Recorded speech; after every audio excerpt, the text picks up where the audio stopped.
is where we are teaching women, because we are empowering them also to lead that nest, right? So they can go and they can see other women, they can see their childs, they can see the pain, in their people, in their childs also, and we're giving them like opportunities to grow, because we are empowering. You can make a change in their life.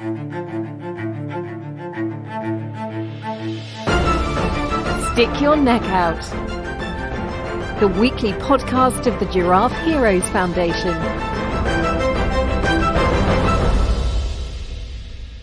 Welcome to the podcast to restore your faith in humanity. I am Jean-Pierre Aguirre Durañona, and as you all know, I'm Cuban. Because of its diverse environments, Cuba has an immense and unique range of biodiversity. Many species of plants and animals found in Cuba are endemic, meaning they are found nowhere else in the world.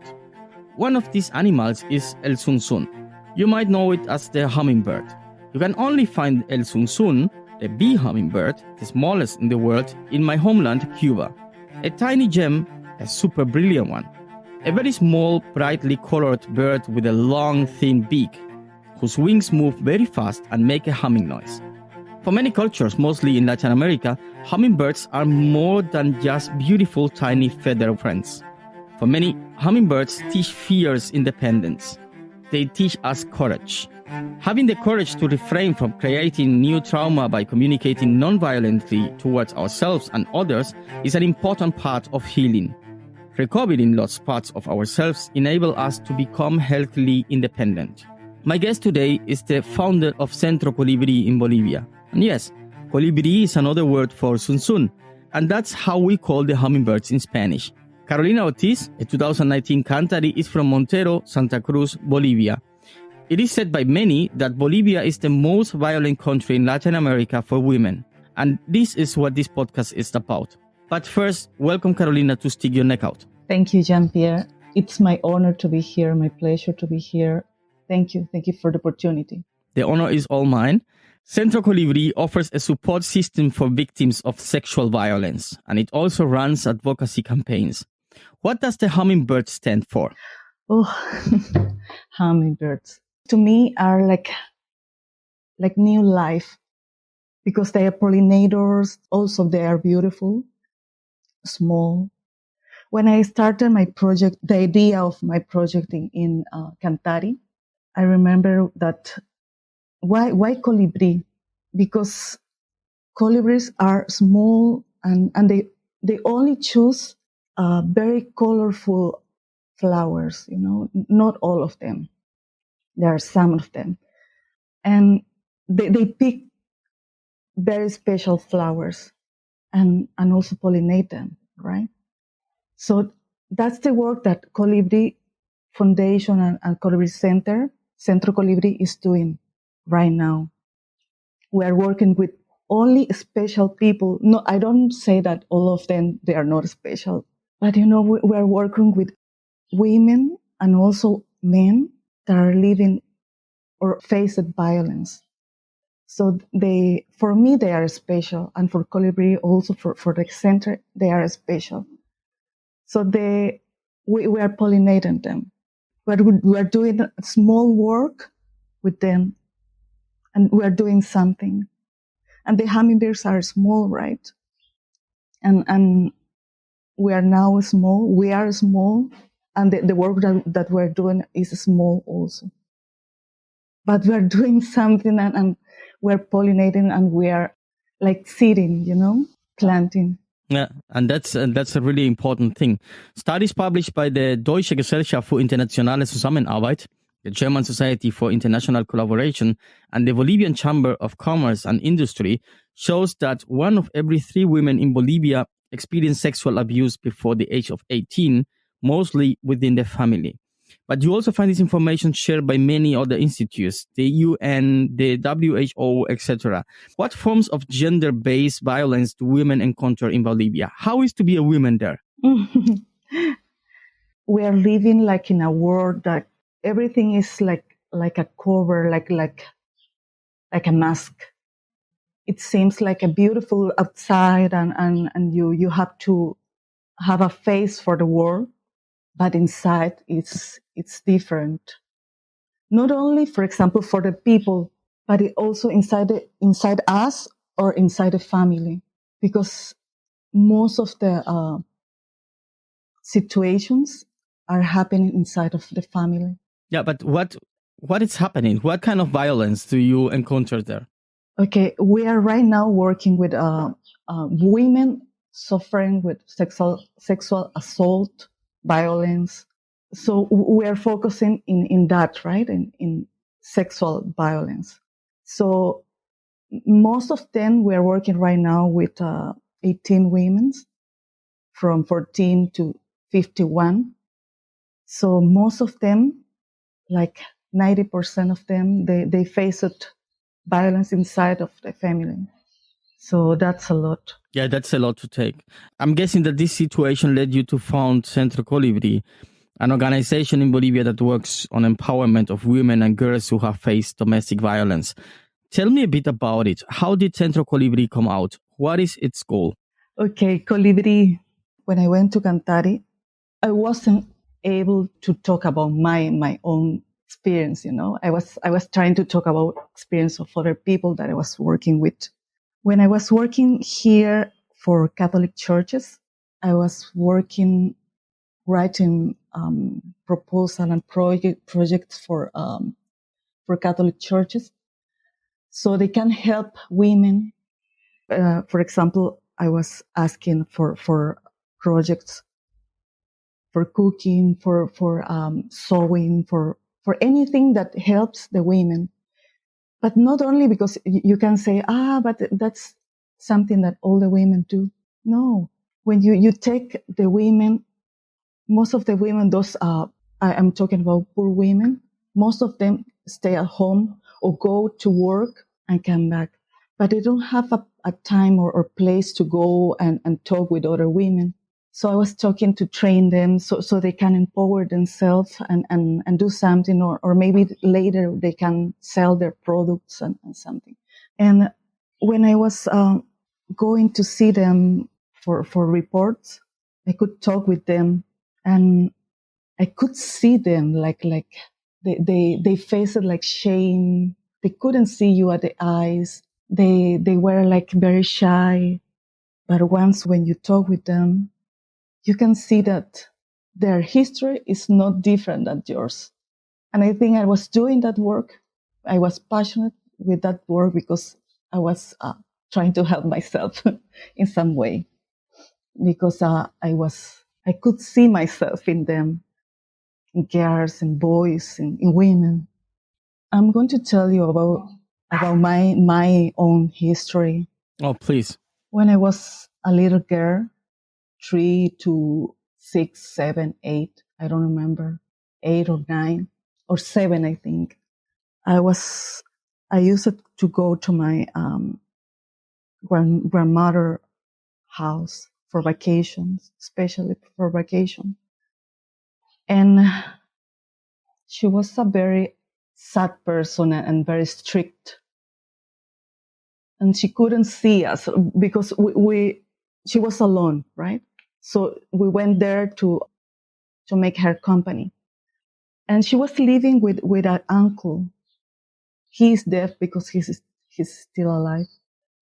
And I remember the first time that I was walking near the stables, near cows, because they have a lot of cows and animals.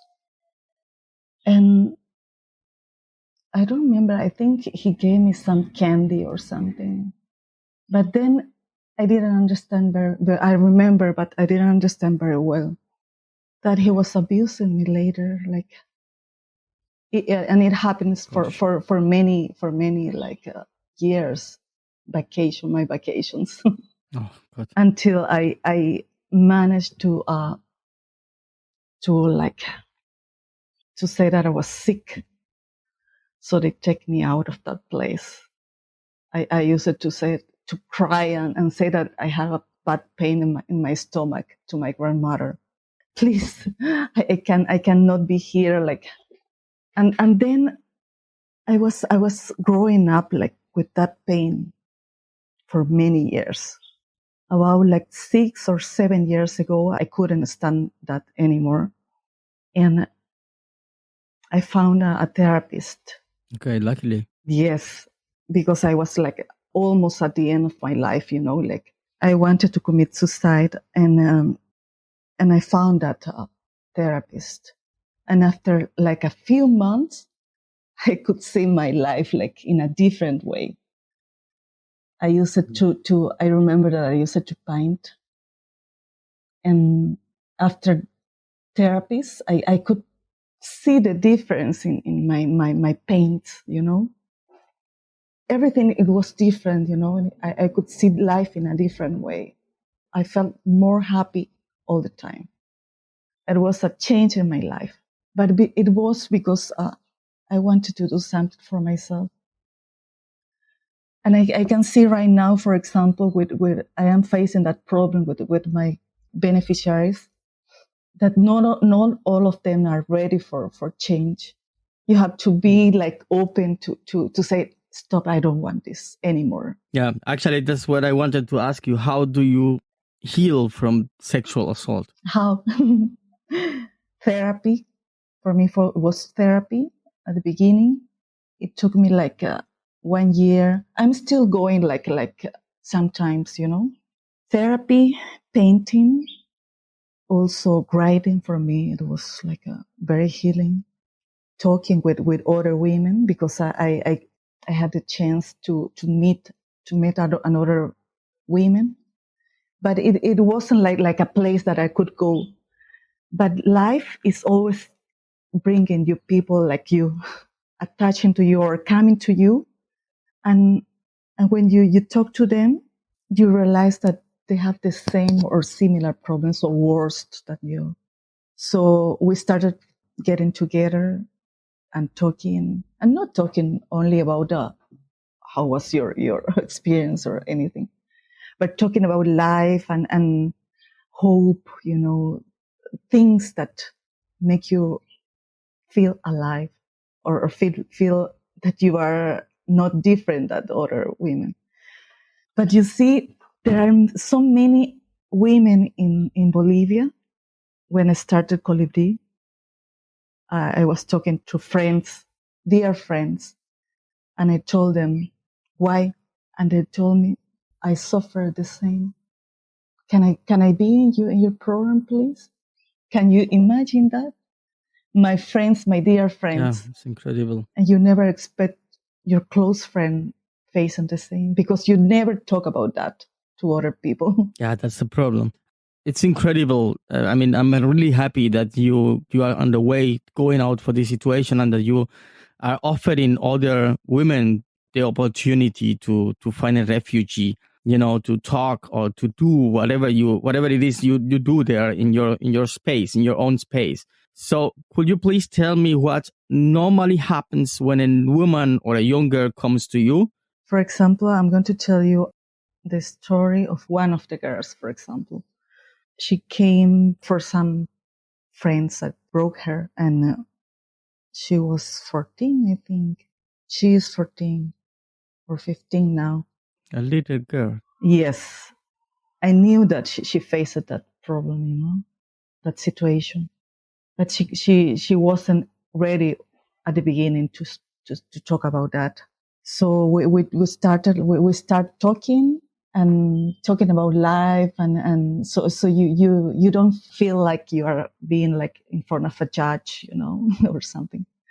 So we start talking about life, and I start telling about the program, what we do, and I start talking about my life also, because so they don't feel like she doesn't feel like she's the only one, or I can tell the somebody else also story, so they feel like they are in with similar people, and we start talking.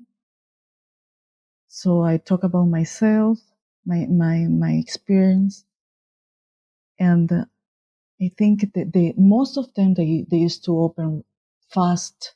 Most of them, like 80%.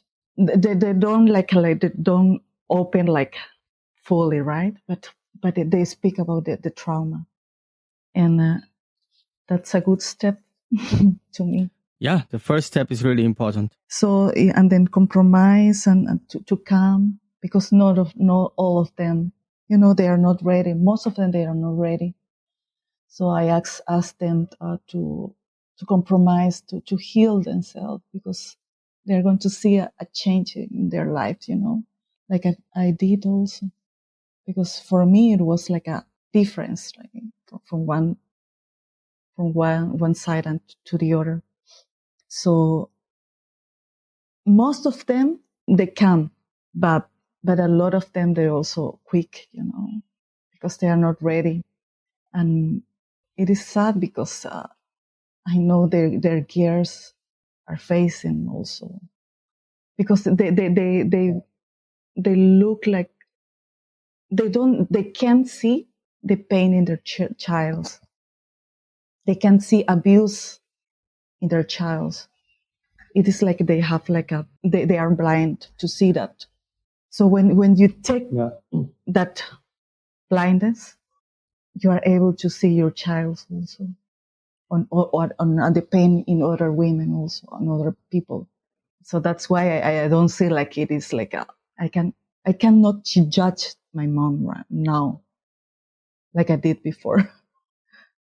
And I understand that women also, because I face it the same, like it is not because you don't want or you are a bad person and you cannot see your girls or your child. But I think it's the pain that don't allow you to see others. Yeah, I can understand. And that's why it's so important that you have created this place. Are you working alone or you have a team? How is it? Yes, I am working with a psychologist and also a person that is helping us. So we are 3 right now, but we're 5 outside, like with 5 people outside with nuns and other people that is helping us, because we are working with women in one place and with the girls in different places. So the girls, we're going to the neighborhoods to get together with girls and talk with them. Yeah.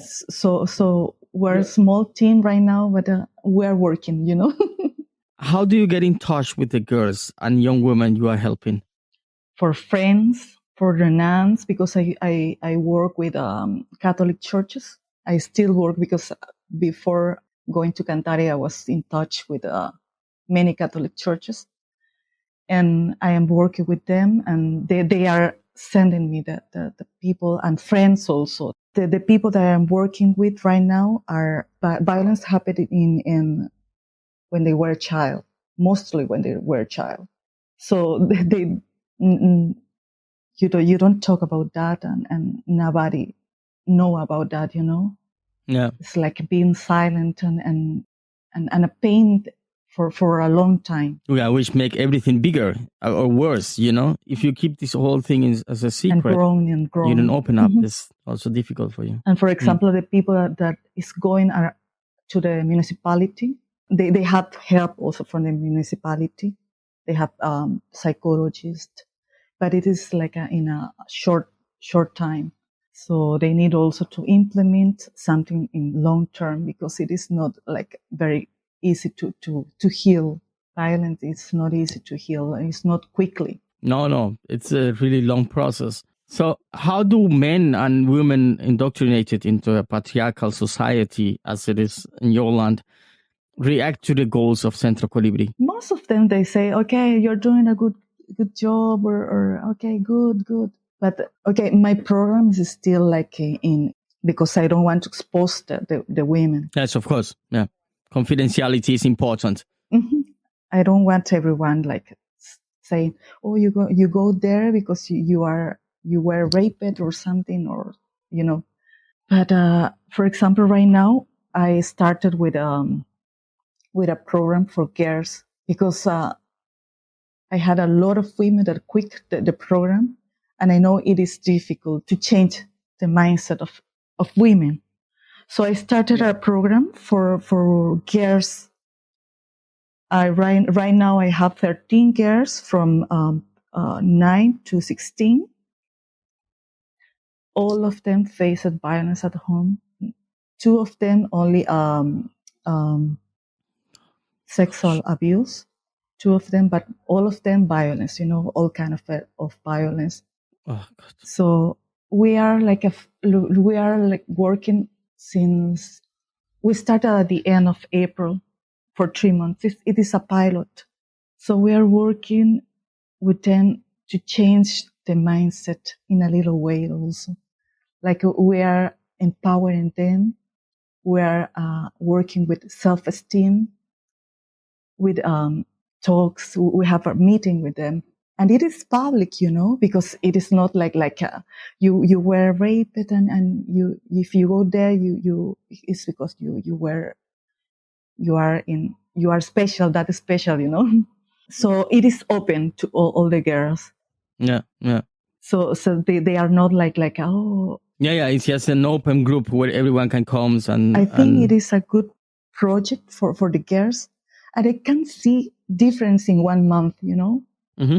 Because where I am in some way, I am using techniques from Cantari that I learned in Cantari. Because I remember when I came the first month at Cantari, I was so shy and I couldn't speak to other people. So they help us to go out and explore our creativity. That's why I'm doing in some way, to the girls also. And it is working. Yeah, that's a great thing that it's working. So I think it was in your dream speech at Cantari, you talk about 3 phases. In these 3 phases, you want to support the wounded girls and women to fly again. Can you please tell our audience briefly how these phases work? I'm going to talk about pollination first, because I was talking about the girls, right? I think is one of the things that hummingbirds do also, pollinate. For example, with those girls, we're pollinating right now, trying to change the mindset of the women, especially women. Right now, women, But also, we're starting with classes of cooking, bread, so the women can make business, so they can help themselves. Not only staying like for their family, also for helping the family, but we are helping them to make a business so they can generate. Right now in the this pandemic time for the COVID, poor people are facing the hardest time in their lives. I think like in no time, It's a pandemic inside the pandemic. Yes. It's not only with Corona. I think it's mostly because of Corona that you have this other pandemic, the one which particularly affects women and girls. Yes. So we're teaching them how to manage their money also, and how to make the products so they can do something for themselves. So that's one part of the pollination. But also not only that, but trying to change the mindset of the machismo culture, that like the staying home or only trying to be equal, with the girls and boys at home. Like, for example, we have the situation that we're giving more food to boys, or girls have to clean only or cook or something. It is natural here. So we're trying to teach that everyone is equal, and doing and teaching them that they have to change also. Yeah, it's this machismo thing, I mean, every time I talk and reflect about this topic, I can't stop asking myself what we as a society can do to discourage this machismo, this violence. And actually, it's funny because you met people who said this is inevitable. But the question is this really inevitable? Can we change? How do we change? And how, if we are living in the same place and with the same people and watching TV and nothing change, if you don't see outside the box. or nobody is telling you or giving you the light of doing something different. So I think it is one part of the pollination of Colibri. And nesting is the program for the women where it is a place where, for example, right now we are not public because it is a private place where they feel secure, where they feel at home, like a nest. So they don't feel vulnerable to the world. So it is a place where they can grow and heal, especially heal. Yeah, healing is a really important part of this whole process. What about fledging? That is where we are teaching women, because we are empowering them also to lead that nest, right? So they can go and they can see other women, they can see their childs, they can see the pain, in their people, in their childs also, and we're giving them like opportunities to grow, because we are empowering. You can make a change in their life. But now I learned that not all the people are ready to change. So if you're ready to change, you can take the opportunity. The thing is that we're preparing them to go to life. They are never going to be the same person that they when they came at the beginning of the program. Yeah, you are changing their life. It's, in some way. I think it is a part of ego also, that I don't want to say I am changing the life of women.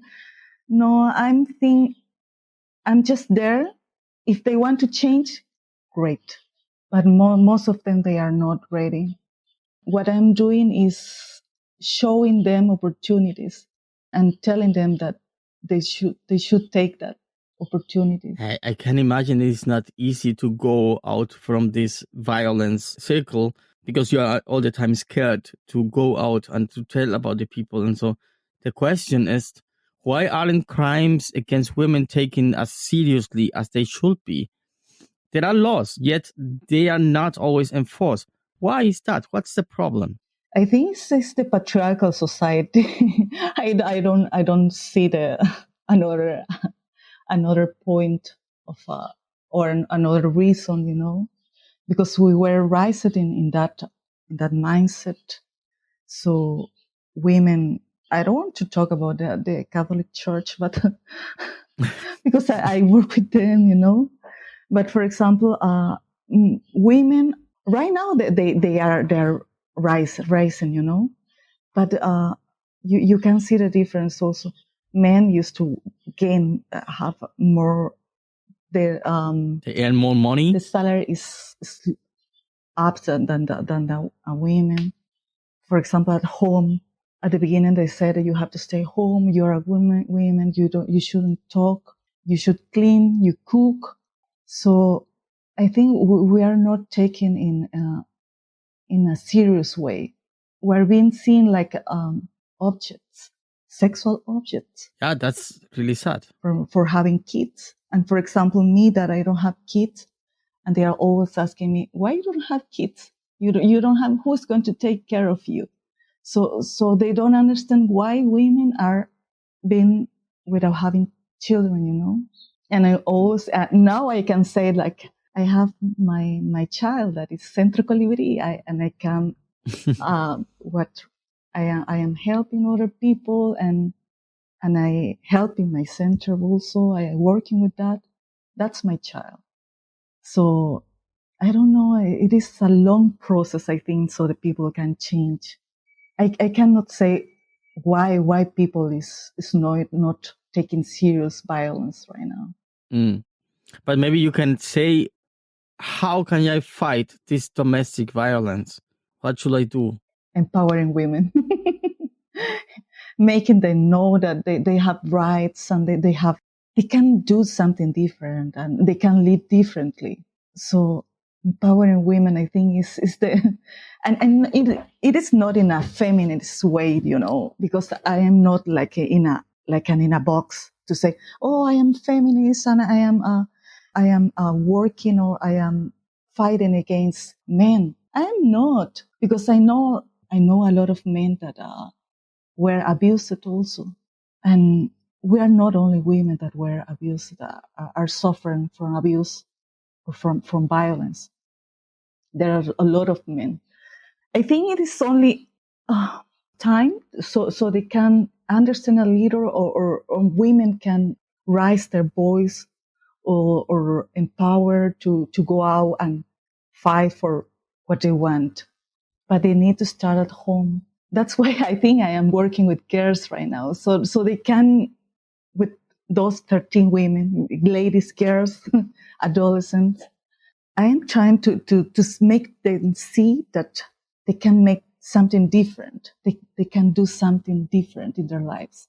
If they want to have children, it's okay. But it is not like something like you have to do.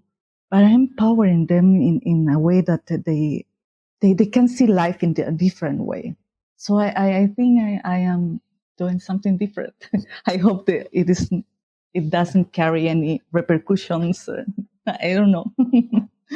No, I don't think so. I mean, I actually think that it's going to get bigger and bigger, and that more people are going to gain, more women in this case are going to gain confidence and are going to go to you. So what is the most important thing you want to teach the women about themselves and the society? I am like a very endless in this situation with the women, telling them that they have to love themselves very hard.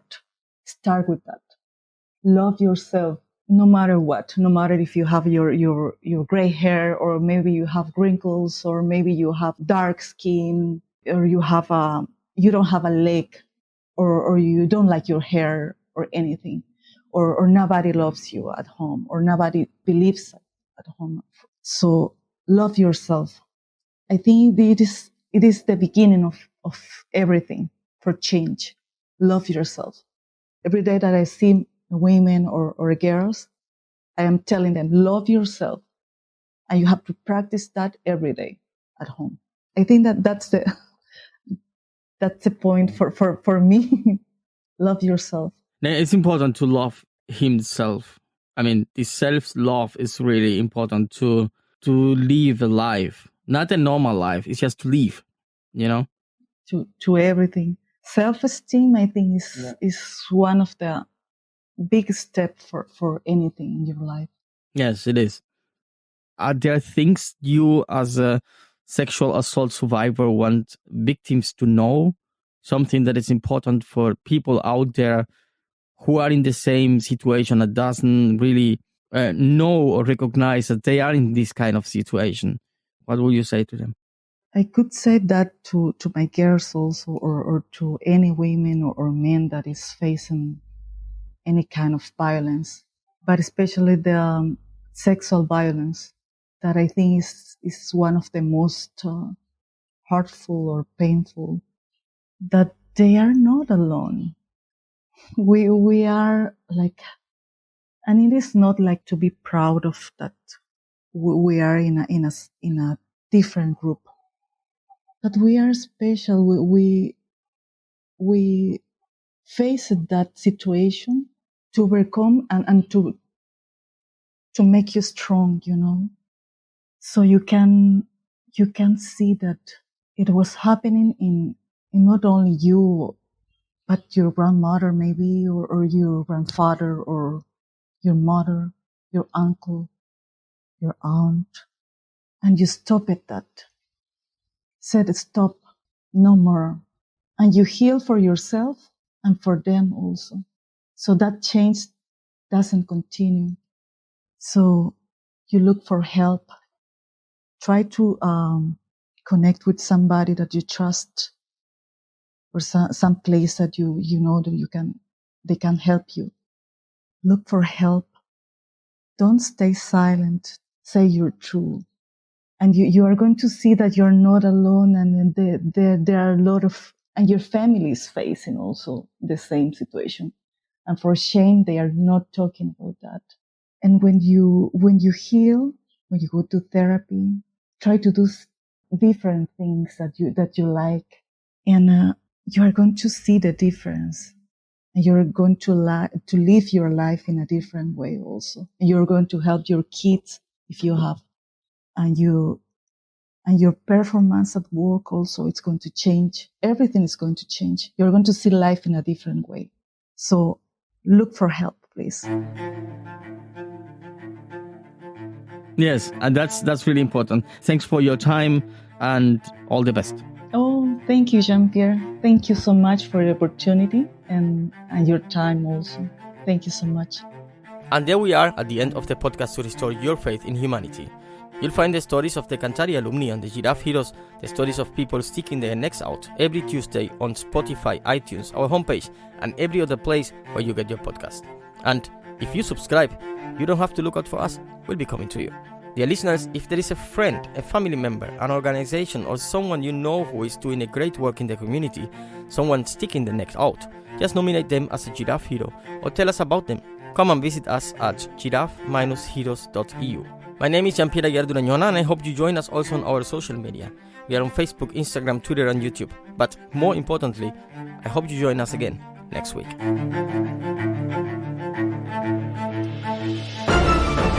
Stick Your Neck Out, the weekly podcast of the Giraffe Heroes Foundation.